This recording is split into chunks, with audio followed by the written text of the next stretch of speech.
Welcome to today's episode of the Group Therapy Podcast. Today we have Stephen Alexander.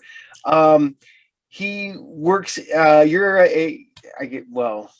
Connected to a horror host out of Dayton. We have a couple mutual friends and whatnot. Stephen, tell us about yourself, sir. Well, I play. I'm just gonna go ahead and say I'm gonna let the cat out of the bag. Most people know anyway. I play a character called Baron VonPorkchop from a local TV program called The Terrifying Tales of the Macabre. You can find it on DATV, NBCC here locally in Dayton. You can also find it on the Monster Channel, the streaming service, the Monster Channel. We play on there as well. So yeah, that's me. I don't know. Maybe we'll hear the Baron here in a little while. I don't know. He's might be creeping around here somewhere. I don't know. Now I asked this to everybody. Who got you into being a horror host? Well, it's kind of it's a funny story because it was my cousin Matt Brassfield. He's the one that got me into it, and that was in 2009. And he actually was gonna. I'm sure you're familiar with Dr. Creep, right? Yeah. Dayton horror host, yeah. Very familiar. So he was actually he's good friends. He was good friends with Dr. Creep before he passed, and he was actually going to shoot a new show with Dr. Creep, a new shock theater program before he passed. So what he wanted to do was like get back into the groove of filming. So he came to me and he was like, "Hey, do you have any interest in wanting to do like maybe like a horror host, like like Elvira, Joe Bob Brigg kind of thing, like you any interest in that?" And I was like, sure, why not? I never had any ambition to do that, but it was like, okay, yeah, I'll help you out on that. So we shot one show, one episode, and that was supposed to be it. We were just supposed to do that, and that was it. But unfortunately, Dr. Creep had passed away. So he was like, "Well, I showed this to a few people, and they think it's really great. Do you want to keep going with it?" And I was like, "Sure, yeah, why not? Let's just do it." So, 2 seasons and like 20 specials. Well, actually 3 seasons now and 20 specials later, and Horror Host Hall of Fame induction and all this later. I'm like, okay, I'm probably the most unlikely horror host, but it happened. Oh. It's funny because you're related to Matt. I've known Matt off and on, met him through a mutual friend, Andy, and it's funny because I was talking to Matt years ago, and I told him, "Man, I was thinking about being a horror host." He's like, "Do it, run with it," and I was like, then I watched you, and I watched all these other people out there that I've interviewed, and I'm like, "Yeah, I'm not going to be that good." So I just left that up to the perfect. Yeah, he does that with everybody. Anybody who ever even seems like they might have an inkling of wanting to do it, he's like, "Just do it right now." And they're like, "Oh, it's not that easy." It is that easy. Just do it. When I started doing my other show, he's like second person I messaged because I'm like, "Thank you." I was like, because if it weren't for you telling me to do this, I wouldn't have done it. And then he was also the one that gave me one of the best pieces of advice on movies and what I show. He goes, easier to ask for forgiveness and ask for permission. So he goes, just do it. And they're going to just tell you to take it down. And I'm like, all right. So yeah, exactly. Yeah. Just do what you want to do. And, if they're like, "Hey, you got to take that down," just take it down there. Exactly. Most of mine never make it that far. YouTube just is like, nope, that will not get past this. So I have to edit out a little bit, send it on down the road, and then it goes. So, all right. Well, there you go. There you go. Now, you told me before we started filming that you and the Baron are very different people. Is it? Oh yeah. Yeah. Was the Baron like fully formed, or did the Baron evolve to what he is now? Oh, he definitely evolved. When we first started filming, he was more like dark. So I don't know if you've seen any of the shows, like the more recent ones. Have you seen them all? The really recent ones. I've watched some of the old ones. I've watched some, and in fact, I've got some of the DVDs that I watch occasionally. Yeah. Well, Well, then you know how he is. Yeah, he's like very, oh, piggies, oh yeah, he's like that. And when he first started, he was more dark, so he was more like, oh, piggies, oh, so nice to see you again, like that. So he's evolved from being this like dark character into this more like bubbly, like, oh yeah, like, you know, fun loving kind of character. So yeah, when we first like realized the character, me and Matt, we just sat down and talked about like what kind of names we wanted and stuff like that. Everybody asks like where the pork chop thing came from. Well, if you know anything about his backstory, he's a slaughterhouse. Like he owned a bunch of slaughterhouses in the 1800s, and pork was his thing. So pork chop. Also, I've always had the sideburns, so the pork chop sideburns. So it just went together, and we thought it was funny, and we had some cool like advertising for it with like a big pig with the name in it and stuff like that. So we just thought it was funny, so we went with that. And then the show just kind of, you know, took on its own thing as it went along. We came up with more ideas, more ridiculous stuff that he get into, and then so now it's what it is now. So yeah, it's funny because I've seen some of your older stuff and I've seen some of the middle stuff, and like I said, I haven't seen a lot of the new stuff, but yeah, it's definitely a huge evolution from point A to point B. Now, who was more of the person that brought up who created the Baron? Was it you or was it Matt? It was a collaboration. I mean, we both really worked on like the backstory. We both worked on the character's development.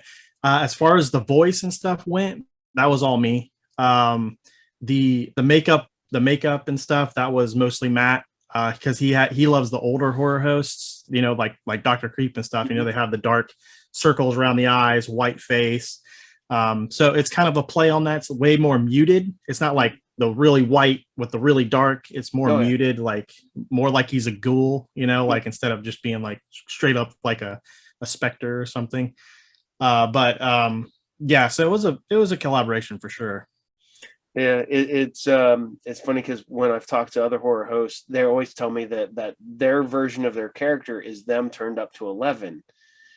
And you might be the first one that I've met that is like, nah, no, he's completely different than me. Yeah, obviously you can see I'm pretty laid back. I don't really, you know, I'm not real animated all the time and stuff, but when I'm that character, that's what I am. I'm very animated. I use my hands a lot, and you know, oh, piggy dog, you know, all crazy. So, but that's kind of like, I don't know. I just feel like that's where he was headed. Like he was just heading in that direction of being more ridiculous than more serious, you know. So yeah. Now, did the whole hand thing, was that something that you did on purpose, or was it something that you noticed later and then you just kept amping it up? I just do it. I don't even think about it usually. I usually just like, I don't know. Usually I don't talk with my hands that much. So like when with him though, it's just like it makes him bigger, you know, like he's everything he says is more important, you know, like he thinks he's so important. So everything he does, he has to have some kind of hand movement or some kind of big gesture or something like that because he thinks he's an important guy. See, I'm not gonna lie, I didn't notice how much I used my hands until I started filming my own shows. And then I realized that when I do my actual shows, I'm like, what you got to understand is, and I'm like, no clue that I ever did that. And I'm sitting there watching one of my own shows one day, and I'm like, yeah, I use my hands a lot. I did not know. Yeah, I mean, it's good to emphasize things. Yeah, so, yeah, but it just happens. Yeah. And I'm gonna start getting you in the hot seat here. What's your favorite episode that you've done so far? Favorite episode? Oh man, that is a rough question because there's a lot of really good episodes. As far as segments go, I'm gonna say the Son of Baron. We actually had a really great side character that we came up with one of our friends. His name is Todd the Fox. I don't know if you're familiar. He's a local musician. Yep. He did a great job because he was supposed to be like imitating the Baron, and Mhm. he did a great job imitating him. And we have a really good back and forth. So that episode's really, really fun. As far as movies go, we've showed a lot of really good movies. I mean, we showed like White Zombie and stuff like that, and they're incredible. But there's one that in particular that it kind of shocked me that I like so much because it's kind of a slow burn. It's called 5 Minutes to Live, and it stars Johnny Cash. I don't know if you're familiar with it. It's a horror movie. 5 Minutes to Live with Johnny Cash. I have to look that one up because I do not know that one. Yeah. That movie wise, that one I was like, man, this is a really good movie. Like he plays this like sinister, like dark figure that like he's like a bank robber with one of his friends, and they like invade this girl's home, and he's like basically a home invader, and he's keeping this girl hostage, and he's like got a gun to her and stuff, and he's like telling her all this crazy stuff, like, and he's great in it. I was like, man, it's a really good movie. So, but we've showed tons of good movies. 5 Minutes to Live. Yep. Look that up when we get off here. Yeah. All right. Here's the next question. Money is no object. What movie are you putting on your show? Ooh, dang. I'll probably have to say I have to go back to one of my childhood favorites, which is going to be Child's Play. Either Child's Play or Evil Dead 2. Just because those are like the two horror films that got me into horror in the first place. So that's the two that, one of those two for sure, I would definitely have to play. Yeah, for sure. I know it's kind of cliche, but most people probably have better answers, but those are the two that I grew up with. No, I don't think we've ever gotten remotely the same answer. I take it back. We've gotten like 3 people with Ed Wood movies that there's like, oh, really? Yeah. Yeah. I mean, that's weird because most of them are Plan 9 is yeah, exactly. And you ever find it difficult when dealing with everything? Almost all the movies have to be in public domain now to be horror hosts. Did you ever get just like look at one, go, yeah, God, like everybody's done that movie. Can I get around that one? But like Night of the Living Dead, everybody's done Night of the Living Dead.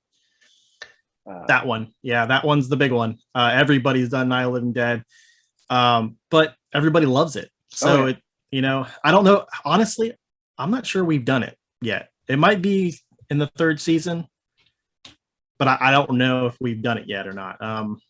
Yeah, that's a big one. It's like, but I mean, there's only so many public domain movies, so like and that's what we do normally. Mostly, we also have the good luck of knowing a bunch of independent filmmakers, so they allow us to use their movies sometimes. We have a whole episode in season 2. I think it's the first episode that's all independent short movies, which is really cool, and we get to do that every once in a while, which is really fun. And I've noticed that a lot with some of the other hosts that they get really involved with their local, the local filmmakers. And next thing you know, they're like, hey, we got like 5 short films. We could put together a full episode with 5 short films, segments. And it's really kind of cool, and I've told this. I grew up on horror hosts. I grew up with Dr. Creep. It was funny that through Andy Kopp, I ended up meeting him and talking to him off and on over the years. And you get these guys that he had the same stuff. I saw, the classics. Now everybody's got, this little window to which they can operate in because, like you said, public domain, we got, this. But then people are like going like, oh, well, we got all these local filmmakers. Let's go ahead and boot this over to here and get these guys involved. And I think that's so cool because, man, it's you're taking something nostalgic that has been around since, the 50s, 60s, and bringing in the new with bringing in filmmakers that are just, wanting to get their movies out there and doing whatever they can. And this just, I don't know. I find it really cool. I do. I think. No, I agree with you 100%. Like, there's so many good filmmakers that never get their stuff shown or whatever. And, it's cool to be like, or if they have, it's, in the past or whatever. And they, it's good to like put that another spotlight on that stuff, because some of those movies are great, like some of them are not so great, but they're not so great as in they're great because they're not so great. You know what I mean? So yeah, like some of our stuff, like some of ours, we've put Matt is he's an independent filmmaker as well, so he has a whole back catalog of stuff where we've used for the show, so like we showed The Sadnesses, which is one of his. We've showed Wolf Hunter 1 and 2, which is his, like, so like so he's got all that too. And we were lucky enough to do a whole episode with Andy Kopp. I know you mentioned Andy. And we did an interview with him. We showed Quiet Nights of Blood and Pain. So that was really cool too, that kind of stuff, Hey, literally, and I'll tell this, he's the reason that this show exists right here. Because Andy? Yeah, because I started out, I moved to Tip City in 2001. And I'm watching the late night public access TV. There's the new Shock Theater on Tip City Television. And it's like, do you want your TV show on public access? And I'm like, okay. And I look, and literally it's 2 blocks away from my house. So I like get out of my apartment, walk down the street, turn a corner, boom, there's the TV station. And Nice. I walk in, there's this, just out there dude that's and he's like, I'm like, hey, I'm thinking about wanting to do a TV show. And he's like, okay, let's see what you want to do. And then next thing you know, he's like, well, I'm like, I do comic books and stuff like that. I go to conventions and stuff, and I always talk to all the guests there at the conventions and stuff like that. And I was thinking about recording it, and he's like, okay, we can do something with this.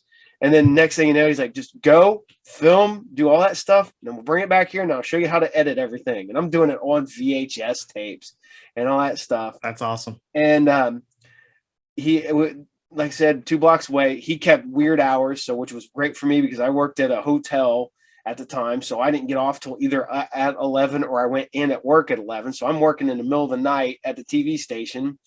And that's, like I said, that's where I met Dr. Creep, because he was in there working with Andy on something. And then I was supposed to be working, and all I did was listen to those 2 guys tell stories the entire time. But yeah, literally, if it wouldn't have been for him, bringing me into the TV station, showing me how to edit, telling me to go do all this stuff, I would have never done this. And then a few years ago, I decided, hey, YouTube's a thing now, so why don't I just and I embraced it, and I ran with that, and I've been having fun ever since. So yeah, he was a big champion of ours too when we first started. Yeah, because him and Matt were close friends. Him and Matt's brother Brian was even closer friends. So when we started doing ours, he was like, yeah, this is great. He was one of the guys that was like, man, that's really good, you should keep going with that. And yeah, he was a cool guy. I really liked him. I hung out with him a few times, through my cousins and stuff. So well, yeah, he's sorely missed for sure. Oh yeah, definitely. I think I met maybe the Baron at like Horrorama at the Inglewood Theater years and years ago. So yeah, I think probably 2011, maybe 2010, somewhere around there. I'm guessing. About right. Probably. Yeah. Yeah, because I only did a couple of those, so I didn't do like So yeah, I had to been early, definitely early on in the show. It's one of them ones where it was like, that's like, I did not realize that this like group of people that I've slowly met pretty much everybody from. And because you're connected to Mavericks, right? Game Swap is where I work. Swap. Okay, you're connected to Game Swap, not Maverick. So, I'm in the comic book business. I know the guys from Mavericks. I know, some of the guys, it's like, holy crap, man, this is I feel like but it's like, no, it's only like this big. You're only small world, man, small world. That's what they say. Well, it's like I had a conversation with Jesse Noble, the guy that does Gem City Comic Con, stuff like that. Oh yeah. And realizing that we had met, I don't know how many times, we ran with the same people, we hung out with, the same places. and we didn't become friends till like a decade later. And so it's like, okay, It's weird. This happened. Yeah, it's really weird. Yeah. Okay. Gotta get back to the hard hitting questions here. Sure, yeah. Money's no object. I always have to put this disclaimer. Money and time is no object. Who would you bring on the show? Yes. Oh, well, see, again, it's probably a little cliche, I know, but Bruce Campbell. Because, again, Evil Dead 2, like, that would be the perfect episode for me. It would be Evil Dead 2 with Bruce Campbell. Done. I mean, I get because I grew up with that stuff. I mean, Evil Dead 2, like I said, it shaped my whole outlook of how horror can be. And I compare a lot of things to that, which I probably shouldn't.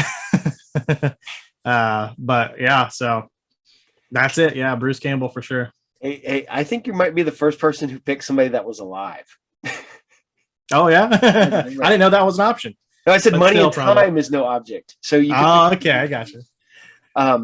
Yeah, no, it would still be Bruce. I gotta ask you, with Evil Dead. Now, did you find it when it came out? I shouldn't say. I'm not 100% sure how old you are. Did you find it on VHS? I'm 35. 35. Okay, so you're quite. Did you find it in the video store, or did somebody introduce you to Evil Dead? My biological dad showed me that. When he was still had custody of me, he would show. I have to credit him for all my horror movie everything, because he showed me Child's Play and he showed me Evil Dead 2. He had it. He always had it sitting of the VHS tape sitting right next to his TV, and I would always look at it, because I was pretty young. I was probably like 9 or 10 or somewhere around there, and I would always look at it like, because it has that skull in the front. Mm-hmm. I'm like, ooh, this is spooky looking. And he's like, you want to watch it? I was like, sure. And I loved it. I mean, it scared me a little bit too, because I mean, for that young, you're like, oh my god, but I loved it, and then I was hooked from then on. So yeah, for me, it was one of the ones that I discovered literally like the video store. You're like walking through the old school video store, and then you had Evil Dead, and it was old, almost black and white cover of Evil Dead, had him with the chainsaw above his head. Oh yeah. And then next to that, you had Evil Dead 2, which had the skeleton eyes with his eyes. And I remember watching the first one and watching the second one in the same night, and they're like, these are like almost the same movie. I didn't see the first one until way later. So I was like, when I watched it, I was like, this is the same movie, but like way more serious. Like there's like a lot more serious like tones in it. I was like, huh. And then later on, you find out that, Evil Dead 2 is basically a remake of the first one. Like, so it's like, yeah, okay, that makes more sense. But I love all that whole series. I love the whole series. So I actually have that, the one you're saying with them with the chainsaw over his head. Mm-hmm. I actually have that poster in my living room. The original poster of that. I think I still have the old VHS floating around in my VHS collection somewhere. No, did you watch Army of Darkness in the theater? Were you lucky enough to see it in the theater, or were you? Because that was 92. No, I think I might have been still too. I'm not sure when that came out. 92 or 90. Do you remember when that came out? 90? Yeah. Was it 90? It was. I don't remember. It was. I was still. I don't think I'd met my wife yet, and that was in 93. So, I got lucky enough to go see at 92. I got lucky enough to see an advanced screening of that in a theater. And it was literally like during a blizzard, because there's like, we get there and there's like 8 people, because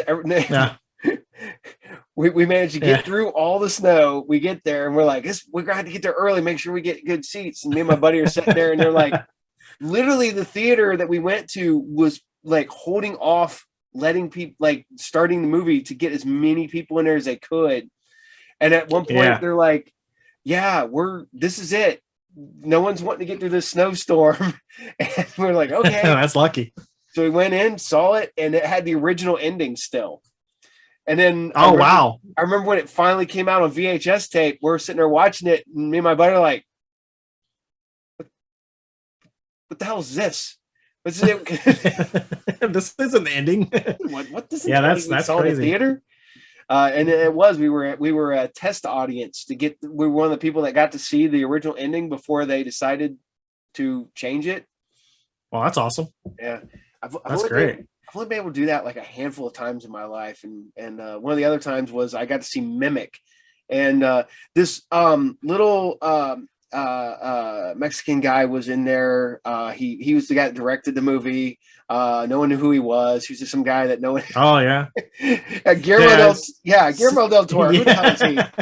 He was in there, and he was with like somebody from, was it Miramax or Dimension Films, and they were asking us questions after we watched the movie. And That's we're awesome. Oh my god, I'm trying to remember where I was, because it was at a big convention, and they literally like bussed people from the convention over to this theater so we could watch this movie and be a test audience, and then they bussed us back.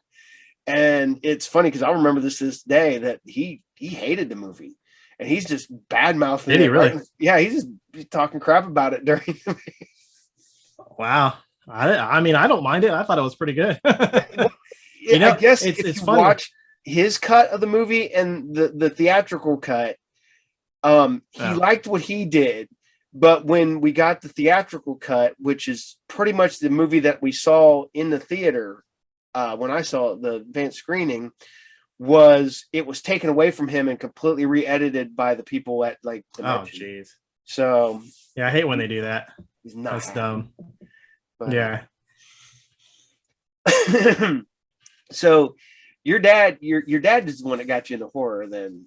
Yeah, I say my biological dad because I have a stepdad too. So I don't want to mix the two because my stepdad's my real dad. Yeah, so I completely understand that. I have stepdad and dad. Then I had my father-in-law who was like a dad too. So yeah. Now, you said you discovered horror young. Did you? Was your dad one of the guys who like just let you watch whatever? Or okay. Yeah, he thought it was funny. Because like when I was really young, like he showed me Child's Play, like when I was really young. I was probably like 4 or 5, like, and I had one of those My Buddy dolls that it's based on. So like he showed, I mean, that like traumatized me, but in a good way. Because again, it shaped my whole who I am now. But yeah, so as soon as I saw that, they had to throw out my Buddy doll. I had nightmares for months about it after that. But yeah, so he showed me that, of course, without my mom. My mom was like, don't show him these things. And he's like, sure, I won't do that. And then of course he did. So left the house, play. Yeah, exactly. Yeah. So yeah, I do have to give him credit for that, so. You're not the first person to tell me that they were traumatized with their My Buddy doll and Child's Play. Yeah, it's what it's based after. I mean, it's like, yeah. So and they're not just like him. They're not that different. I think My Buddy came with a hat. I think that's about the only difference. That's the difference. Well, that's pretty much the only difference. Because that came out, I believe, 88. I think 88 or 89. Mm-hmm. And it was funny because I was working at a grocery store as a bag boy. I was still in school. A woman that worked back in the back, she was sitting there. She goes, man, my son keeps throwing out his My Buddy doll. We keep getting it and putting it back in his room. And I'm just sitting there going, have you seen Child's Play yet? And this is what it had. He probably thinks it's sneaking in. Oh yeah, they thought her son thought it was getting back in the house. And I'm like, oh my God, traumatize your own kid without knowing it. And I guess the kid like legitimately like tore it apart, like peed on it and everything. Yeah. Threw it in the garbage. Yeah, that's it didn't come back. That's fair. Yeah. That's fair. And now I look back at that and I'm thinking about how bad of a parent I was. my kids are in their my 25-year-old now. When we had our old apartment and I worked third shift, so I'd always try to sleep during the day, and he'd come back and wake me up all the time. I'm like, Bud, let Daddy sleep.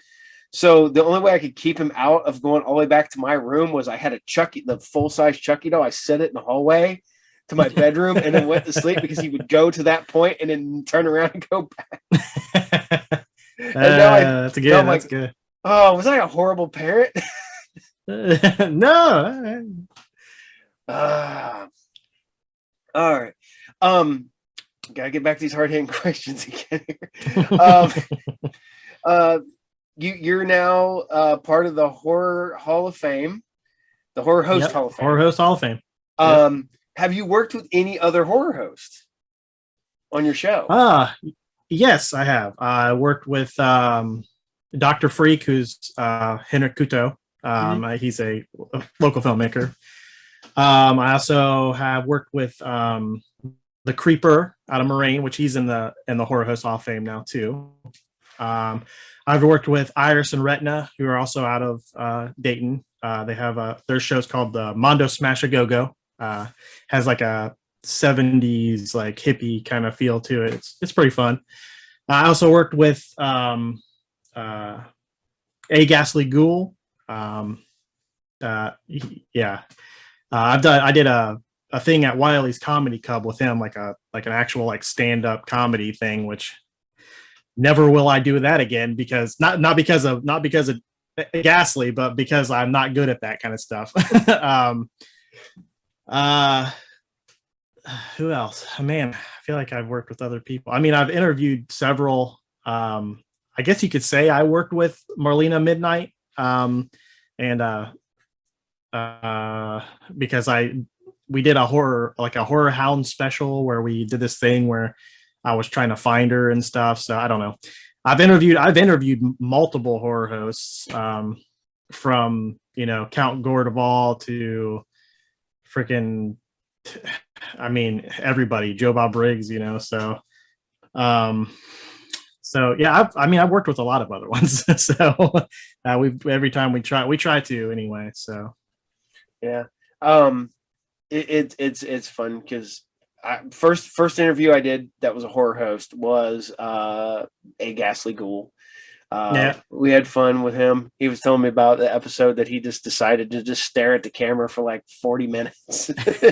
Yeah, I've seen that. I think everybody thought it was supposed to be something was going to happen. So he's always said that's like his most watched episode. So because everybody thinks something's going to happen. Wait for it. Nothing. He goes, people had to double check. He goes, because he had candles burning in the background, so people knew it wasn't just a photo. I was like, yeah, man, whatever works. With being a horror host and, now in the Dayton area, with the sheer amount of horror hosts in this area is crazy. In Ohio, and it's funny because I've talked to horror hosts from all the way out to California, to Pennsylvania, down to Florida, and everybody's like, Ohio's where you go. That's where horror hosts go, or where horror hosts come from. And I was like, I didn't pretty much, even because I found out that people I knew were connected to horror hosts that I didn't know were connected to horror hosts. I've known Henrik for a while now, and then he started doing popcorn fodder, and then I found out that he had Dr. Freak, and I'm like, okay. And I started looking in, and I like I said, I met you at like Horrorama, and then I knew Matt, and he was telling me, and then Matt sent me a list one time. He's like, yeah, here's a bunch of the people from our area, and I'm like, geez, that's a lot of people. Yeah, it's a ton, man. There's a ton just in the Dayton area, like how many there's been throughout the years. I mean, Ohio in general has a ton, but just in the Dayton area, like we were going through them. There was like 20 or something, like just in the Dayton area. Oh, yeah. It's like, that's nuts. Yeah. And I don't know if you'd want to, but I think is because of Dr. Creep being from Dayton. I think so. And yeah, I've talked to people not even in the United States on my other show, and they're like, "Oh, I've seen stuff with Dr. Creep," and I'm like, "Where?" And they're like, "YouTube," and I'm like, and he's like, and they're like, "Where? How far are you from? How far from what?" I'm like, "About 30 minutes." Is and they're like, "Really?" And I'm like, "Yeah." I was like, he lived down the road, not down the road, but he lived, down from us. And I was like, I had a mutual friend, and they're like, "Yeah, we watched Dr. Creep." And I was like, that's crazy. Germany, I think they had found him. Wow. And that's crazy. Like, yeah. And it was don't get me wrong, they were Americans that have been transplanted to Germany.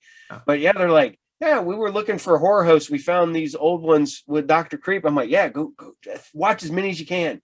I was like, started listing off all these other people, and they're like, "Okay, I'll look into it." And I don't know if they went and looked up any of them, but have that.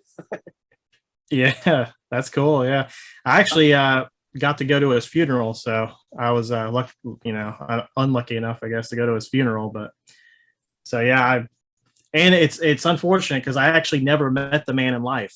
I never actually got to meet him. So, but I know he's a huge influence on a lot of people, especially on horror hosts. Even not just not Dayton, not just Ohio, but like in general, like a lot of other horror hosts, they'll cite him as like their influence, so. Well, a mutual friend, Dave and Mike, from Troy, they hung out with Dr. Creep back in the day. I guess he was at a horror hound, and like Elvira came to go find him. So wow. yeah. That's about right. Yeah. That's what I'm saying. Like he had far reaching influence on stuff, so, which is really cool. Really cool. Yeah. Okay, here we go. Another hard-hitting question. Oh yeah. The full Baron movie. Would you do a movie just about the Baron? We've talked about that. We've talked about doing a full-length movie. I've kicked around the idea of it being a musical. So it's not out of the question, but I don't know if it'll ever happen. But yeah, definitely not out of the question. And okay. And if you wouldn't play the Baron, who would you get to play the Baron? What actor would you want to bring in to play? Oh wow, play me as the Baron? Yeah. Oh Lord, I don't even know. I can't picture anybody else playing that character but me. So it's just because I don't know how. I mean, you'd have to get an expert thespian in there. I don't know, like George Clooney or something. Brad Pitt, somebody that can match my handsome, gotta get and my acting ability. Yeah, so.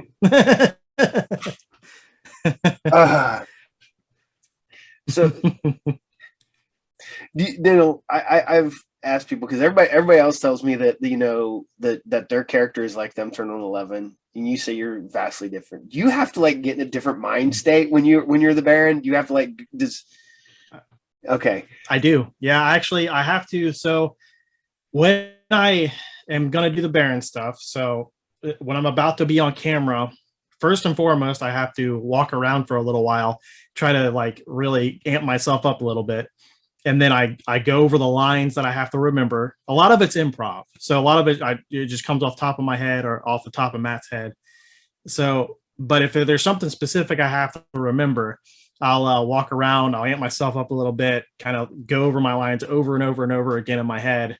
And then once I feel like there's a click, I'm like, okay, I'm ready to be the Baron. So then I will get on camera and I'll do my best. When we first started, it was extremely difficult because the character is so much different than my own personality.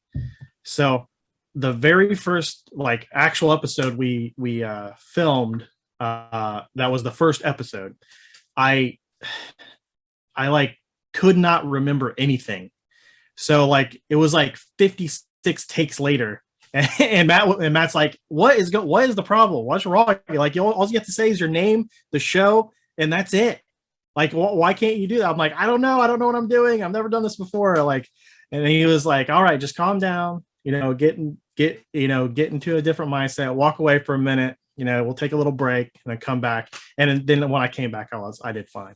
I got it. But like, and I really haven't had that much trouble since. It's just, I do kind of have to amp myself up a little bit because it's not really me. Like, cause I'm not like that in real life. So, but yeah, it's fun.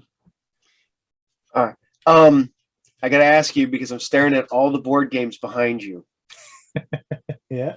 Mine are over here and upstairs and at the shop because I don't have room for mine either. What's your favorite game behind you? Oh man, there's so many behind me here. I have the Evil Dead 2 board game. Yes. So that one's really fun. I don't know. I couldn't tell you what's my favorite. They all have their merits. So I actually have a board game YouTube channel. It's called The Drunken Pawn. So that's why these are here. Like this is my set basically.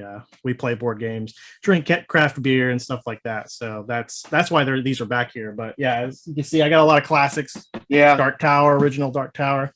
I got original Hero Quest. So yeah, and we do a lot of new stuff too. A lot of new games. There's a lot of really cool games out there. So we just try to highlight that stuff on the Drunken Pawn. Yeah, I say it's funny because one set is this way when I record, and then when I record my show, it's this way. There you go. Yeah. That's my set right there. I just the game is slightly different. Well, you got Betrayal at the House on the Hill. Love that game. Yep. Love that game. It's great, yeah. I got the Scooby-Doo version because I thought, oh man, I've yet to play it. It's still boxed up, sitting on a shelf somewhere. I didn't know there was a Scooby-Doo version. That's pretty cool. there's a Scooby-Doo version of that, and then we ordered one before that, and it's like, but it's one of them one-time playthrough games, so you have to keep buying the and I'm like, I don't like those. I like it when you can just bust out the board and play. And I'm with you on that. And for my birthday, my one of my best friends gave me the horrified North American version. So it's the American version. Characters. Yeah, it's all the cryptids. Cryptids, yeah, that one. Yeah, that's awesome. Yeah, that's great. I have yet to play that one, unfortunately. But yeah, me neither. I just got it for my birthday like 2 weeks ago, so it's just sitting on the shelf now. Yeah. Well, yeah.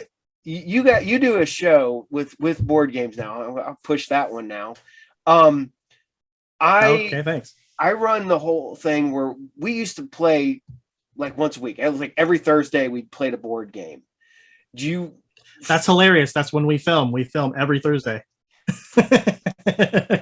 We had issues because like everybody moved away or everybody's hours changed at work, and now we're like, hey, let's play board games. And everyone's like, yes, when can you play? And they're like, we can play on Fridays till 7:00. I'm like, I don't leave work till 7:00. How about Saturday afternoons? I'm like, no, I'm at work. Well, Thursdays are my day off. When can you work on a Thursday? Well, can we do it this day? I'm like, I already got plans. We're going to the movies because Thursday's my day off. I go to the movies on Thursday. Yeah, and it's difficult. And I keep telling my friends, I'm like, if you guys want to play at like midnight to 2-3 o'clock in the morning, that's my prime time. That's normally when that's when I edit. That's when I do all my work. And now I've got brand new RPGs that I haven't even touched yet. So, but now you got a show now, so evidently you don't have that problem. Not yet. Luckily, not yet.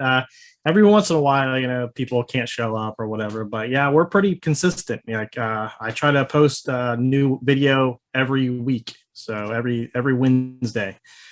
So yeah, I think our last one was Drinking Quest, which is it's an RPG made to be a drinking game, which was pretty fun. And then Return to Dark Tower was one of the newer ones we've done, which is the sequel to Dark Tower. Yeah. So yeah, Yeah, I think we've done probably over 100 now. I mean, we've been doing it for like 2 years. So Yeah. Well, what game have you found a game yet that you started to play and you're just like, yeah, this game's horrible, and just abandon it? no, we've never stopped playing a game. There are games where we're like, oh, after we're done with it, we're like, yeah, well, I'm never playing that again. But like, I've never actually stopped playing a game. No, I like to, because you never know. It could be bad at first and then pick up later. It's kind of like movies, in that sense. It's like we watch a lot of, me and my girlfriend watch a lot of bad movies. Like we do this thing that we call the Dollar Tree Classics. So we go to the Dollar Tree, we pick them up, all their horror movies that they have there, and then we watch them, occasionally. And some of them are just, God, so bad. God. See, that's similar to what I managed the Hollywood Video for several years, and I would be the one that everybody else would watch, because everybody watches the mainstream movies, but I was the one that watched the bad movies because everybody would come to me to ask what to watch, and I'm like, I would tell people because they'd bring movies up, and I'm like, don't rent that. Like, why? Yeah, it's like terrible. it's horrible, and you're going to complain, and I'm the one you're going to complain to when you got. And because people would complain like, that movie's horrible, I want a free rental. I'm like, that's not how it works, dude. But and then of course, so I would preemptively strike against that, going, you're not going to like that movie. And also I knew the people that would rent movies that hated foreign movies, because back in the day they would just market all movies. They wouldn't tell you it's foreign, or they wouldn't tell you it's subtitled unless you like looked on the back. And so people would bring me movies. I'm like, you're not going to like that. Why? Because it's German and it's subtitled. And they're like, oh yeah, I don't want to rent that. And yeah. And then the big boss would be standing there looking at me going, well, you're not supposed to tell them. I was like, do you want to give them a free rental, or do you want to strike against them and not give them? Yeah, exactly. And now I do that in my own business. I'll have people come in to go to buy movies, and I'm like, yeah, you're not going to want that movie. Why? I was like, then why is it on your shelf? Because I know the people that will buy that movie, and you're not one of them. Yeah. So with doing Baron VonPorkchop, doing your board game YouTube show, and then you work at GameSwap, how do you find the time? Well, the Baron has been on hiatus for like 3 years now because of the pandemic. Because of the pandemic, so it's really hard to get people together to do anything. It's starting to loosen up now, so we're making plans. But I'm not sure when we're going to get to filming again, because we do, both of us, Matt and myself, have very limited time. Like between all the other projects we both do and all that, it's like, when are we going to be able to do this again? But we're going to try to figure it out and get some more, at least maybe a couple more specials out, at least, like a Halloween special. We used to do Black Friday specials, which were pretty, those ones are pretty funny, because they're where we introduced a character called the Chicken Man. And he's like a mutant chicken man that I made, and then I regretted it immediately because he's like an angsty teenager. So yeah, it's those are fun. So we're hoping to at least do some of that, something. So the Baron will be back. We're hoping he's gonna make an appearance again at some point. Well, I've not been lucky enough to watch your stuff as it airs. I have been lucky enough Matt has hooked me up with some DVDs. I've caught it here and there, but it's like I wasn't sure how long it's been between episodes or whatever. Do you find that with the internet now, with being on the Monster Channel, and do you have like, has it picked up more since you've been off, or since you were on TV on public access? It was definitely, we had more, there was more like people recognizing and like watching the show, I think when we were actually on DATV. Back when we first started, when we first aired. I mean, Monster Channel is great. I mean, because you can find episodes and stuff on there, but they're not chronological. They don't really need to be, but they're like, and they're kind of sparse. You know, that it's like you might be on there, you might not. So what I'm trying to do is I have a channel set up. It's called the Terrifying Tales Online, and I'm on YouTube, and I'm trying to work with Matt to get a couple of the episodes on there. So that way we don't have to rely on, oh, you have to catch it on DATV or you have to catch it on the Monsters channel.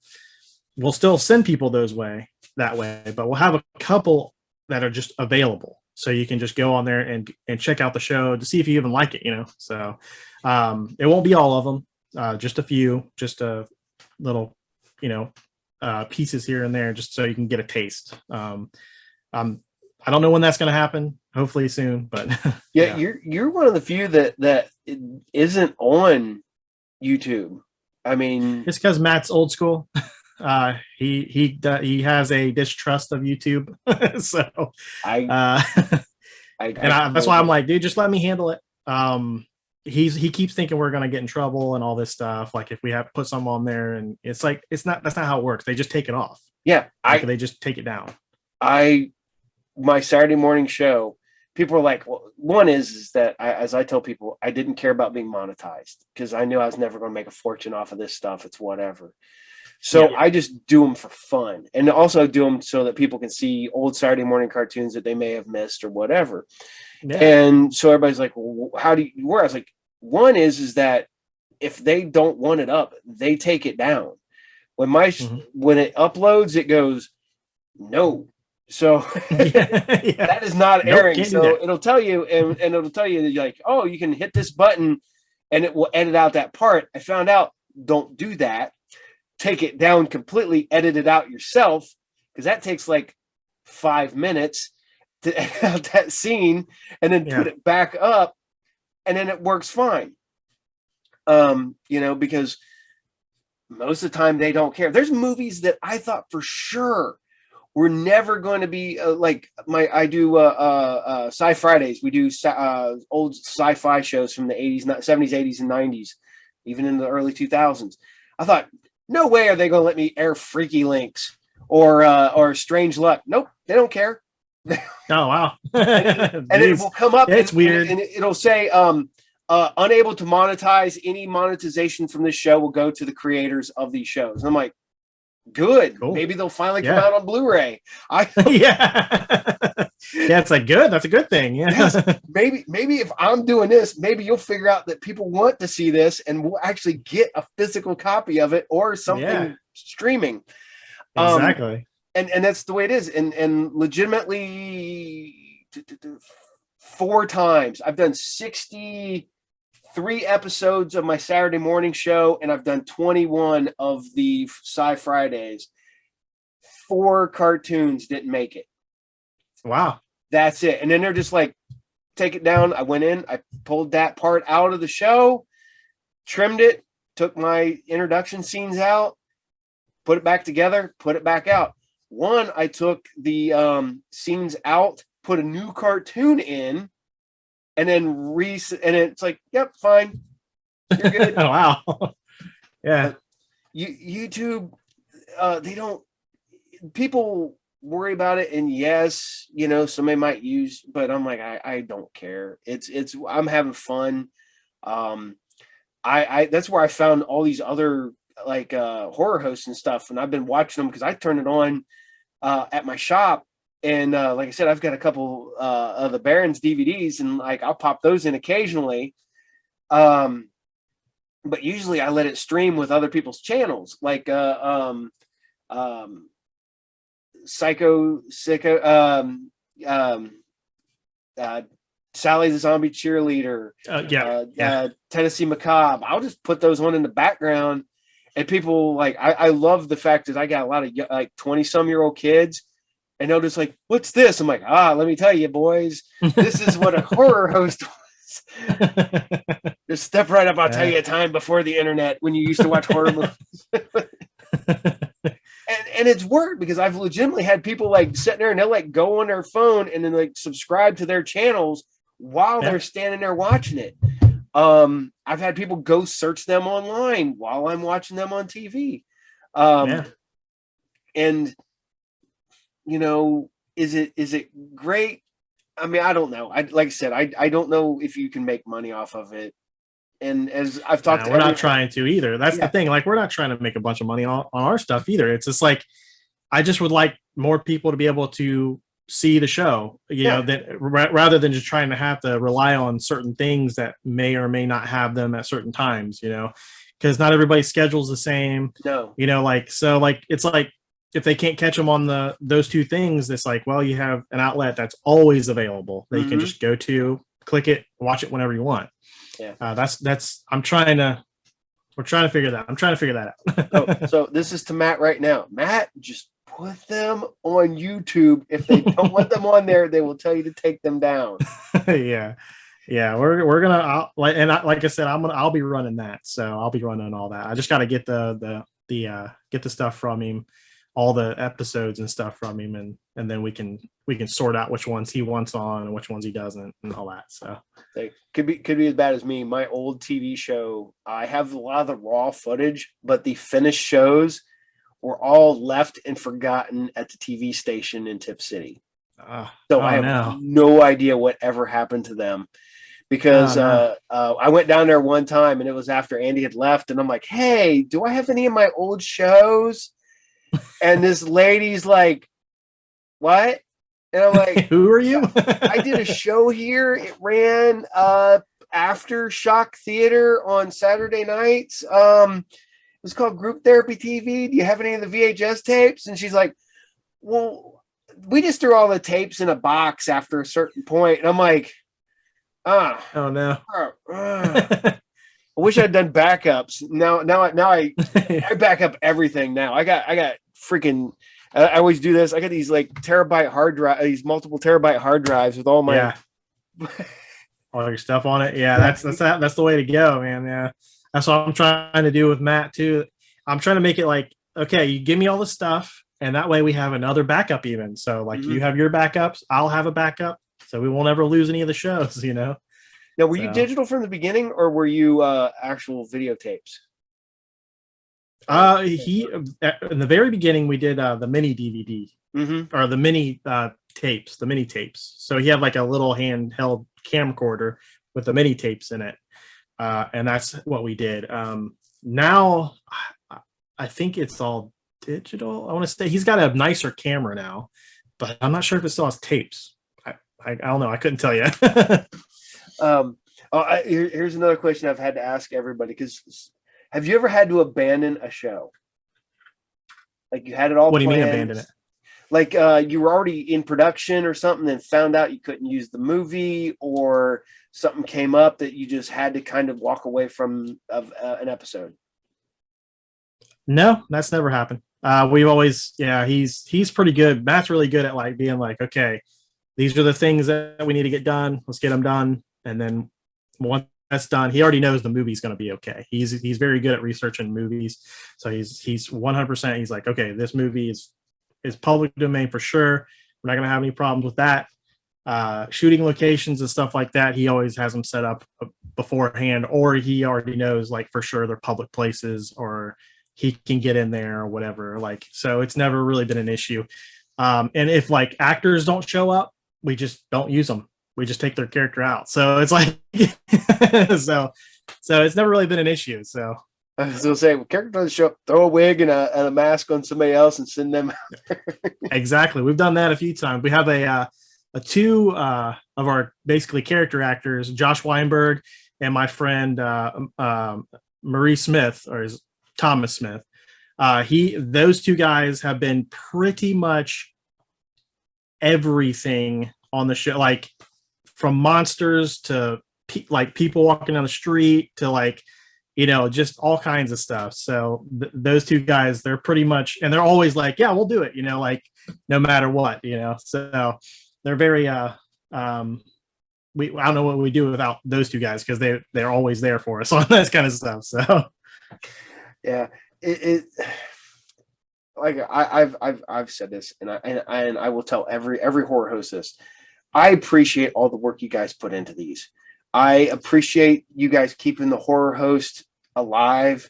I think this is at this point a renaissance of the return of the horror host at this point. The internet actually has helped that somehow. Because there's so many YouTube guys now, so which is cool. I like that. I like that there's more and more. That just keeps the word spreading. So yeah, and I've met so many people. They're like, just have fun with it, do it, and I'm like, that's what that was my introduction to it from Matt. Was he's like, have fun with it, do it. And I'm like, yeah. So, like I said, I knew that I would not be probably a good horror host, even though I did come up with my character. I had the whole thing made up. I just started doing it over here. Hey, and maybe a good idea. If you already have a character set up, maybe he could be on the Baron one time. Well, just have you come on the Baron show as the character you came up with. I would totally do that. I've actually got people asking me, they're like, can we get your character to do a one-off show? And I'm like, I don't know. I was like, I'd have to go dig I have the costume that I put together, and it's never been on film. It's never been, but it's one of the ones that, I'd totally do it in a heartbeat. I've told people who the character was. It was Dr. Edgar Shelley Lovecraft, PhD, not MD. Nice. So he was like this. I had this professor like character. I had the tweed jackets with the patches on the. And nice, classic. And I got all these books back there on like witchcraft and all that stuff. So I'd always be like reading them with a pipe. Yeah, that's awesome. That's a great character. And then here comes my youngest son. What do you want, Vince? A cheeseburger. Well, go get a cheeseburger. This is what you need. Go upstairs, bud. You gonna say hi to everybody? Nope. All right, bud. No. Everybody needs 4 or 5 kids. I got 4 of them.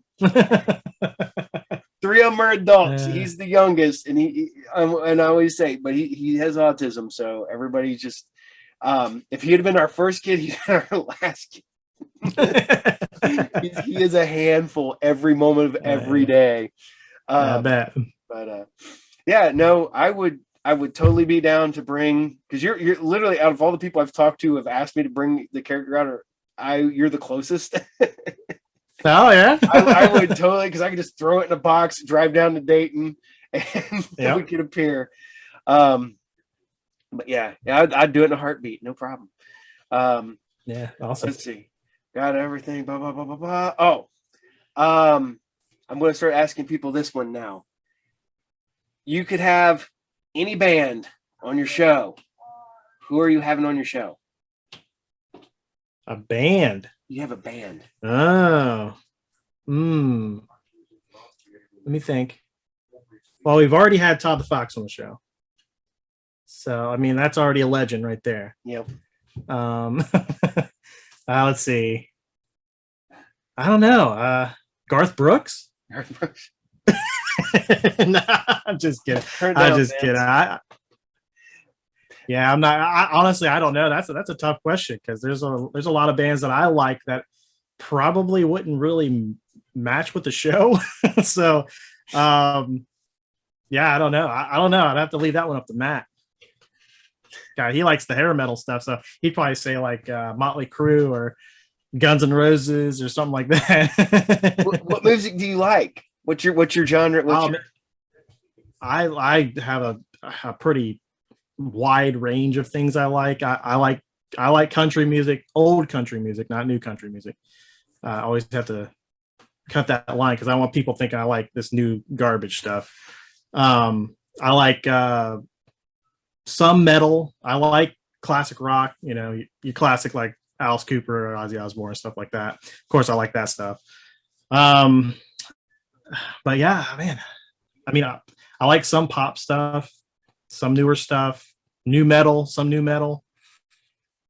I don't know. I have a huge range of stuff I like. So me too. I'm mostly metal. Mostly I'm a metal guy. I love my metal, my heavy, my anywhere from like I've legitimately seen Bret Michaels and then like a week later seen like Whitechapel. So that's a huge range of metal there. But I'm big into synthwave, and I grew up on old country. Have you heard of Sturgill Simpson? Oh yeah, I know Sturgill Simpson. Yeah, I picked up a couple of his albums recently, and like legit albums. Yeah. I got vinyl. Oh wow. But no, I've decided to start asking people, and you're the first person asked if you could get a band on your show. Who would it be? So. Oh, okay, yeah. That's a tough one. That's a tough question. Yeah, I don't know. There's a lot of good bands, and there's a lot of people I'd like to have on there. Honestly, I mean, we did do a live event called the Baron's Ball, where we had a bunch of local bands come on. So tons of different local bands. It was a while ago, so I can't really name them right now, but yeah. So it's not like. It's definitely something that we do as part of the show. So 1 second. Vince, turn it down.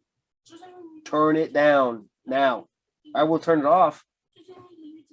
No, turn it down. It's too loud. It's not too loud. It's too loud. No, it isn't. It's too loud. we have the ongoing joke. My kids are always yelling at me. My older boys, they're like, "You got." Hold on a second. No, I definitely can't have that one. Should I turn it down? You gotta turn it down because I cannot have. Which one should I turn it down to 5, and then just 7. 5, or you turn it off. 7. 5 or turn it off. All right, there. That's fine. All right, sorry. That's all right. You're fine. You're fine. But I've lost my train of thought here. Damn it. Oh. That's what kids will do for you. They will lose your train of thought. No, with music, I mean, I don't know. I think kind of I've recently discovered that horror hosts and music kind of go hand in hand, because I've seen a lot of these guys, horror hosts, bringing in bands and stuff, and I'm like, that's a hell of an idea. Yeah, so, yeah, for sure. Yeah. I'm sitting here talking about metal, and I'm legitimately wearing a garbage t-shirt. Hey, yeah, I mean they're a good band too. Yeah, that's a good band. Saw them 20 years apart. So, okay.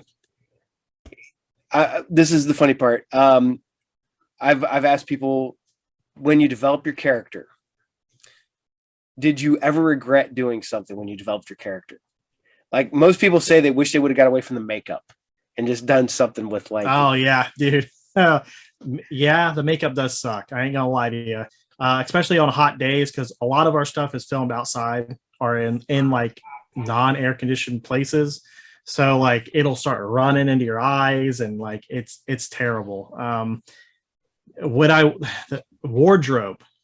Okay, the way I dress is a 3-piece suit basically, and again, when it's hot outside, you get very, very roasty. And when I first bought my jacket, it was like 2 sizes too small. So like I could barely move my arms in it. So that's a regret. I should have bought a bigger jacket. And I did eventually upgrade and get a bigger one. But yeah, so yeah, if you can avoid the makeup, I would say avoid the makeup. But if you can't, if your character needs that, then go for it. But just know you're not going to be comfortable, especially if you're at a convention or something and you have to be in it for hours and hours at a time. Or sometimes we would do all 3 days at Horror Hound, and I'd have to be in it all 3 days at Horror Hound. So it's like at a certain point, you just kind of lose your mind, because you're just like in this 3-piece suit with a bunch of makeup on. You're just like, oh God, let it end. Yeah. See, that's what's funny, because I had one person goes, yeah, I wish I would have just told him to put on some silly glasses and a hat. And then the next one was Dr. Dre, and he goes, I put the silly glasses and the hat on because I didn't want to wear makeup. Yeah, exactly. Smart guy. Well, and with creating my character, the character I do with the show is that was just me. And then people started naming me until finally they named me the captain. Or Captain Cartoon is my nickname. And I'm like, okay. So I didn't have any say in what my name was. The people watching my show are the ones that named That's cool though. And I felt good. And then awesome. so I had to name them. So I called them the Toon Platoon. So yeah.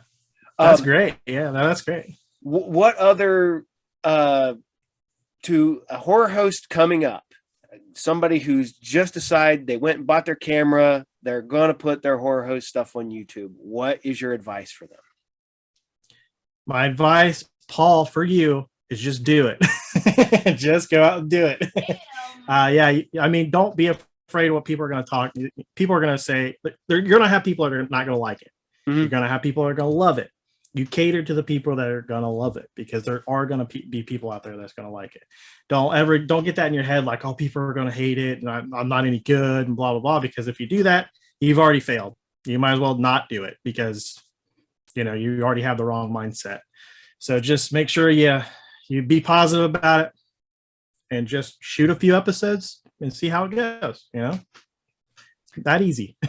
See, you were talking about this. I took it this way. I had one person so far just tear into one of my episodes. They loved the episode, hated me.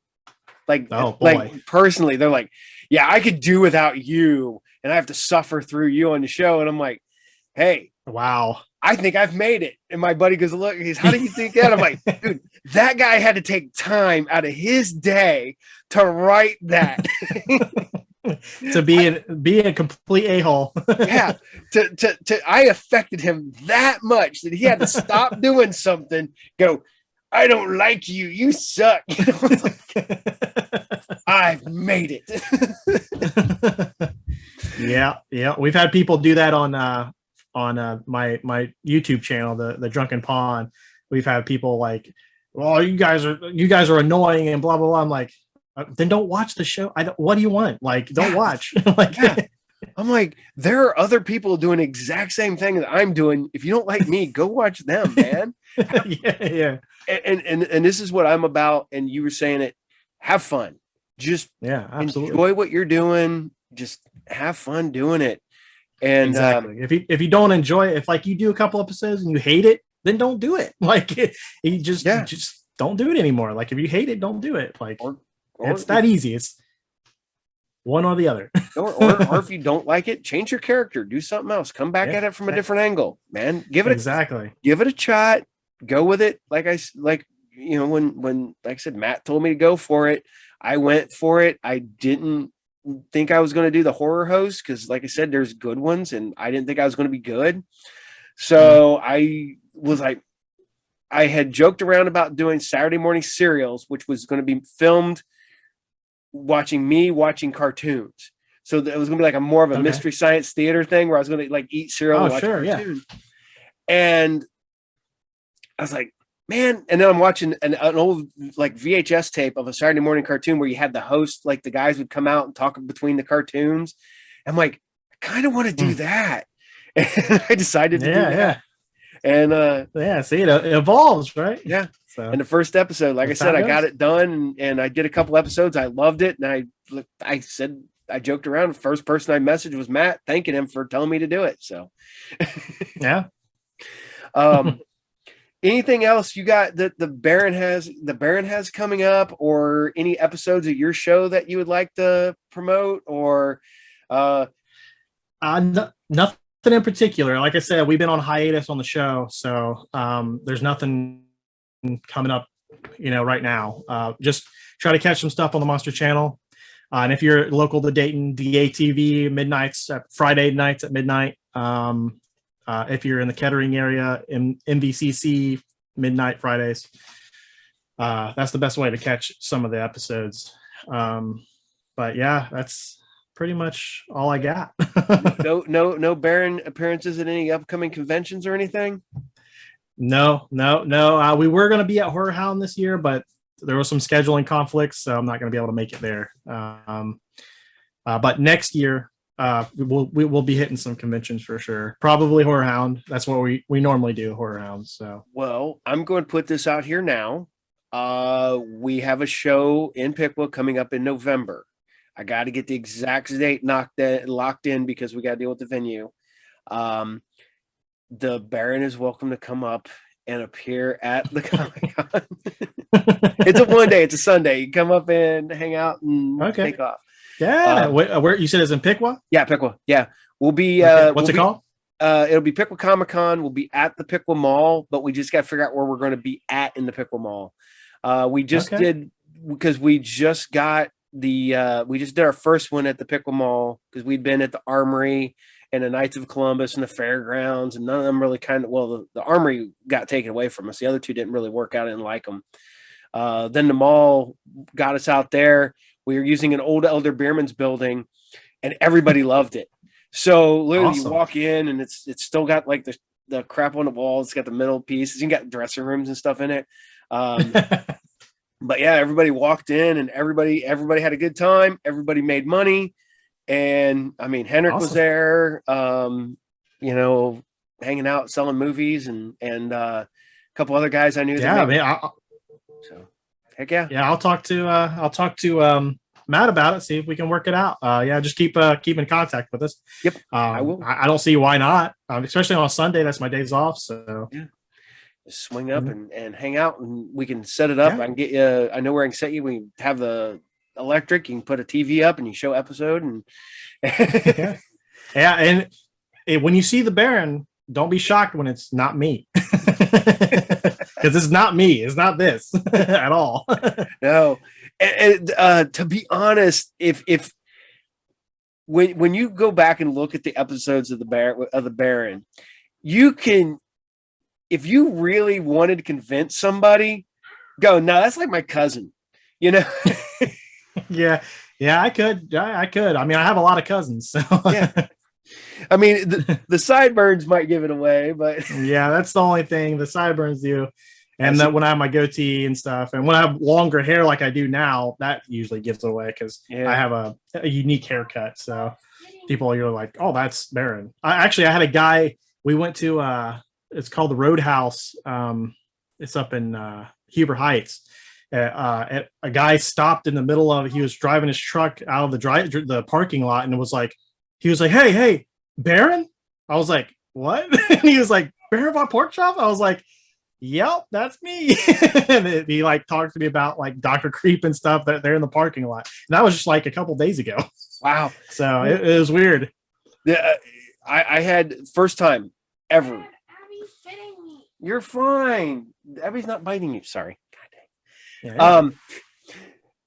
I was at Horror Hound, the one that we just had, and I'm walking down the aisle. I'm walking through the thing. Really? Turn it down, or I'm turning it off. No, be good. That's why I locked the door upstairs. You had to go all the way around and go outside and come back in. All right.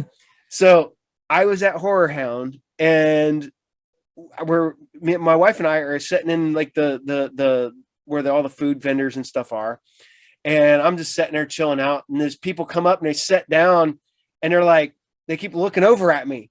And I'm like, "Can I help you?" And they're like, "Are you on YouTube?" I'm like, "Yeah." I was like, "Well," they're like, what shows do you do?" And I told them, they're like, "Oh yeah, my son watches your show." And I'm like, "Cool." And that's awesome. Then a couple hours later, I'm walking to the autograph room, and I've got a Shogun Warrior. So I got this big toy sticking out of one bag. I got my bag of stuff that I just bought. And this guy walks by, he does the bump on the shoulder, and he goes, "Love your show."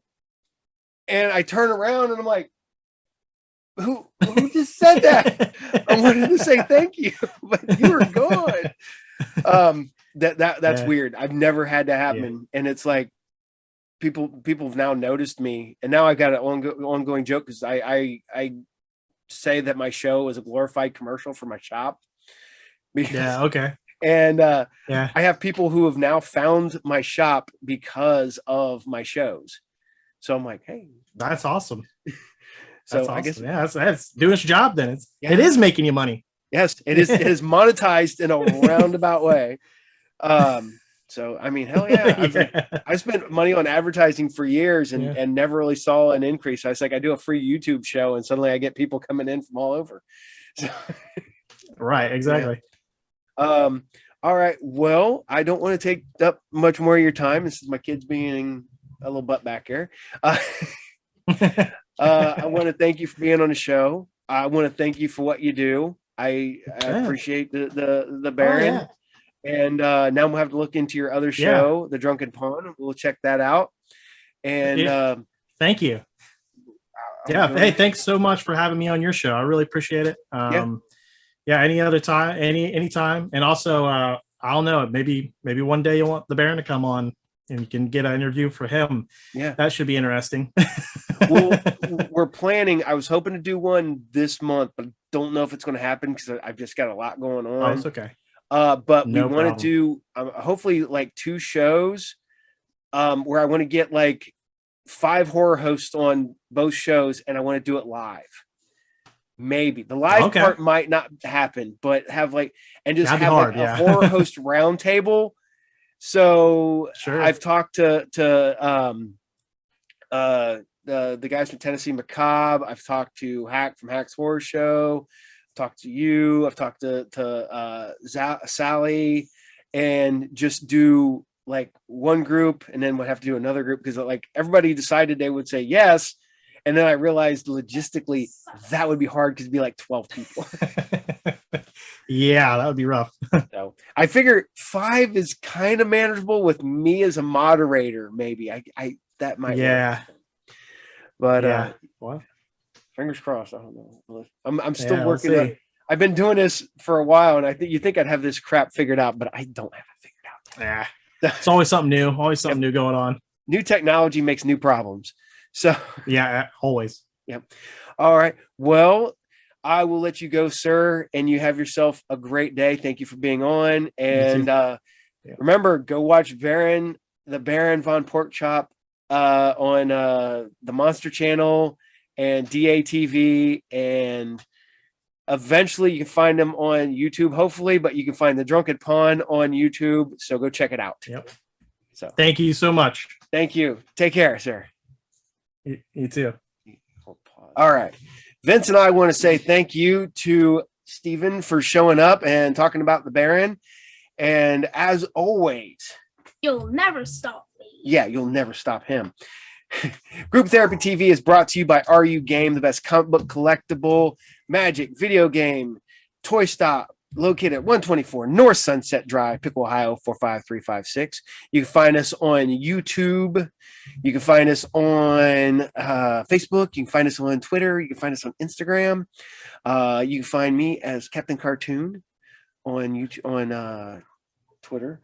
And you can follow us every Monday at 12 noon Eastern Standard Time for the Group Therapy TV podcast. Every Friday at 8 p.m. Eastern Standard Time for Sci Fridays. And every 8 a.m. Saturday morning Eastern Standard Time for Saturday morning serials. So take care, and I will see you all later. Goodbye.